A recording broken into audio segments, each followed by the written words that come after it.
I came across some old photos and slides from a trip we did along the Great Ocean Road back in 1973.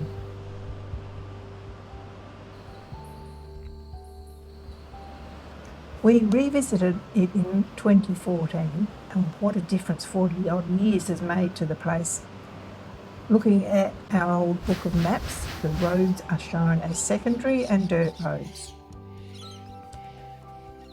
Traffic was relatively sparse and the pace leisurely back then, but in 1983 the road was upgraded, opening it up to the tourist trade. What I do remember is that there were very few tourists. Now there are in excess of 5 million visitors every year.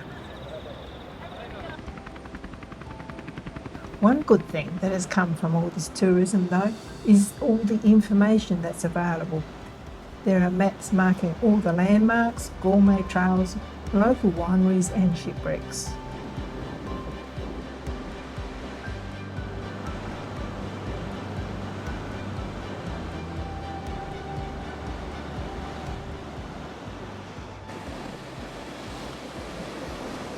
We found that a few places off the tourist route haven't changed much, like the Bay of Worms and the Bay of Islands.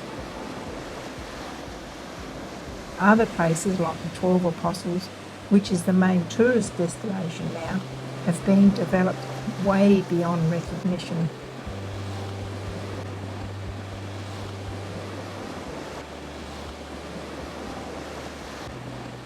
The Lockhart Gorge is named after the clipper ship Lockhart, which was shipwrecked in 1878. There were two survivors, 15-year-old ship's apprentice Tom Pearce and a passenger, 17-year-old Eva Carmichael. Tom returned to a life at sea, only to drown several years later in another shipping accident.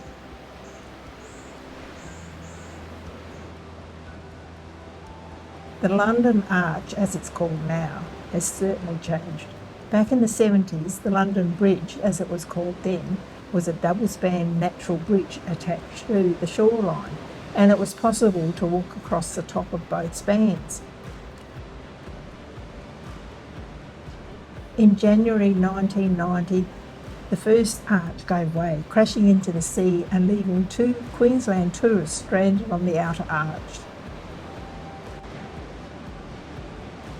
It's an invigorating feeling to see this coastline when it's being whipped by howling winds and huge seas, to watch the arch being pounded by the waves and hear the roar of the thunder cave as the water rushes in.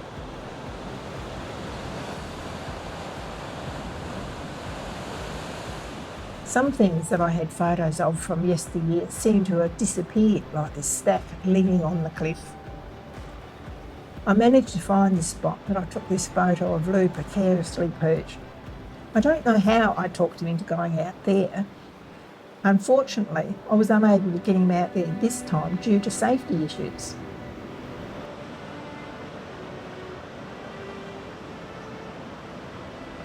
The 12 Apostles are an icon of Victoria and heavily featured in their advertising campaigns. Honestly, who would not want to come here? When we first visited this site, there were 9 apostles, but in 2005 one collapsed into the sea, leaving just a pile of rubble. The name the 12 Apostles has always been a misnomer. There have only ever been 9.